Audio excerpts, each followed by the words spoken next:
வணக்கம் உறவுகளே, எல்லாரும் எப்படி இருக்கீங்க? நல்லா இருக்கீங்களாங்க?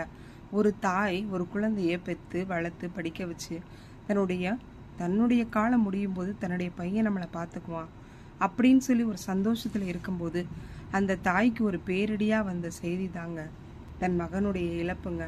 அந்த தாயினுடைய நிலைமையை யோசித்து பாருங்க. நேற்று நைட்டு எங்கள் ஊரில் அந்த பையனை நாங்கள் பார்த்தோம். நைட்டு இங்கேருந்து கிளம்பியிருக்கான். கிளம்பி இங்கேருந்து கோயம்புத்தூர் போகிற வழியில் ஆட்டோ, இந்த பக்கம் லாரி, ரெண்டுக்கும் நடுவில் போயிட்டு முன்னாடி போயிடலாம் அப்படிங்கிற ஒரு எண்ணத்தில் போயிருக்கான்.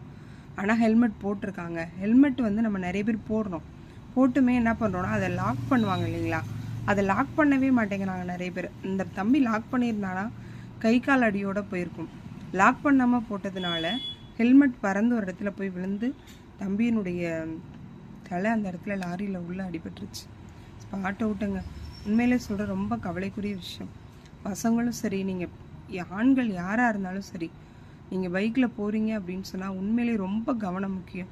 நம்ம ஒழுங்காக போனாலும் எதிர்பார வரவங்க ஒழுங்காக வரமாட்டாங்க.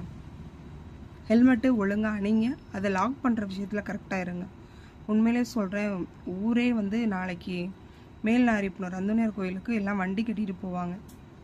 அந்த டைமில் இந்த தம்பியினுடைய இறப்பு ஊருக்கே ரொம்ப பெரிய ஒரு கவலையாக இருக்குதுங்க.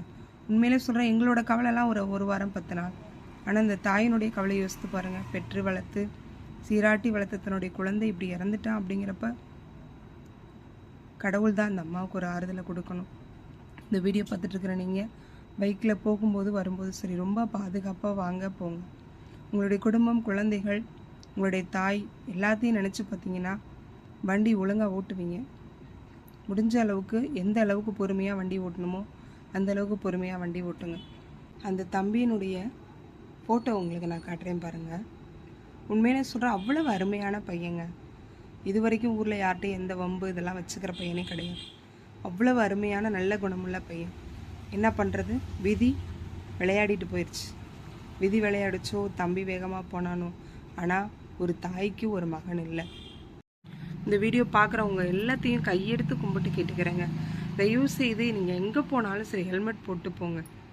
வண்டியில் வேகத்தை அதிகப்படுத்தாதீங்க.